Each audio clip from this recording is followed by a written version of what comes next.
Assalamualaikum warahmatullahi wabarakatuh. Perkenalkan, nama saya Rintan Cahyani dengan NPM 2241117 kelas manajemen 22C. Di sini saya akan menjelaskan tentang kepelitan dan penundaan kewajiban pembayaran utang. Dewasa ini, ketidakmampuan untuk membayar utang dan kebangkrutan merupakan suatu persoalan yang tidak jarang terjadi, terutama di kalangan para pengusaha. Sebagai contoh, pada tahun 2017, terdapat sekurang-kurangnya 8 perusahaan Indonesia yang dinyatakan pailit oleh Pengadilan Niaga Jakarta Pusat karena ketidakmampuan untuk membayar utang-utang yang telah jatuh tempo.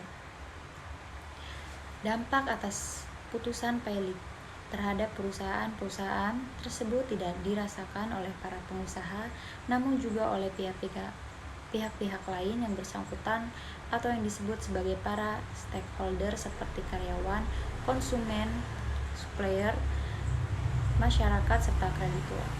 Akan tetapi, debitur atau pelaku usaha yang tidak mampu membayar utang juga dapat mengajukan penundaan kewajiban pembayaran utang atau PKPU. Sebagai alternatif penyelesaian utang, lantas apa itu kepailitan dalam PKPU berdasarkan Peraturan Perundang-Undangan Indonesia?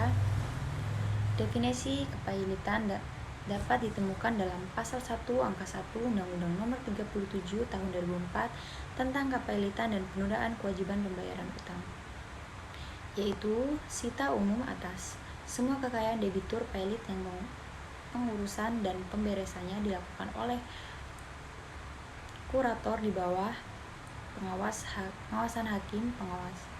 Selain itu, berdasarkan Pasal 2 Ayat 1 UU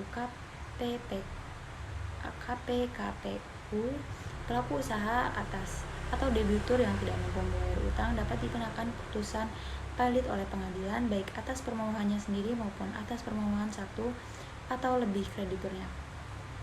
Adapun syarat kepailitan dapat ditemukan dalam pasal dan ayat yang sama mengatakan bahwa debitur mempunyai dua atau lebih kreditur dan tidak membayar lunas setidaknya satu utang yang telah jatuh waktu dan dapat ditagih, dinyatakan pailit dalam putusan pengadilan, baik atas permohonannya sendiri maupun atas permohonan satu atau lebih krediturnya.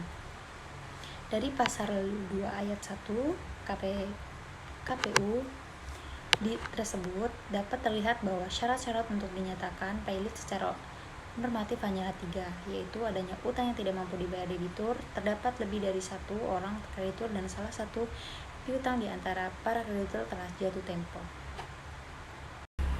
Selanjutnya, asas hukum kepailitan, yaitu yang pertama, pernyataan pailit harus diputus dalam waktu yang tidak berlarut-larut. Pengurus perusahaan yang pailit harus bertanggung jawab atas pengelolaan perusahaan, kecuali dapat membuktikan sebaliknya bahwa mereka tidak bersalah.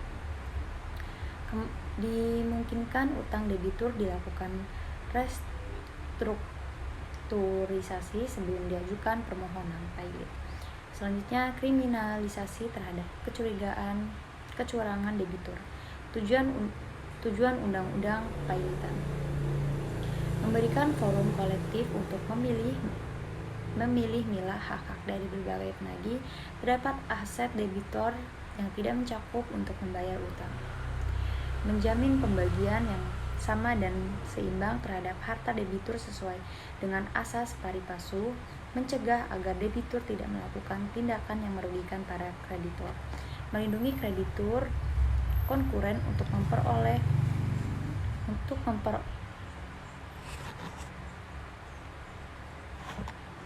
hak mereka. Selanjutnya, memberikan kesempatan pada debitor dan para kreditornya untuk melakukan restrukturisasi utang debitur, memberikan perlindungan pada debitor yang beretikat baik dengan cara pembebasan hutang. Fungsi undang-undang kepailitan mengatur tingkat prioritas dan urutan masing-masing piutang kreditor, mengatur tata cara agar seorang debitor dapat dinyatakan pailit, mengatur bagaimana tata cara menentukan kebenaran adanya piutang kreditor,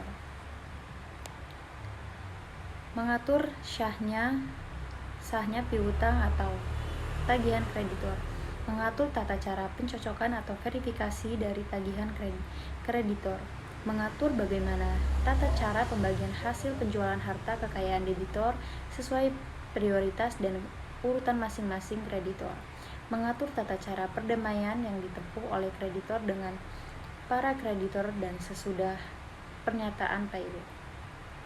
Itu saja yang dapat saya sampaikan. Saya ucapkan terima kasih. Wassalamualaikum warahmatullahi wabarakatuh.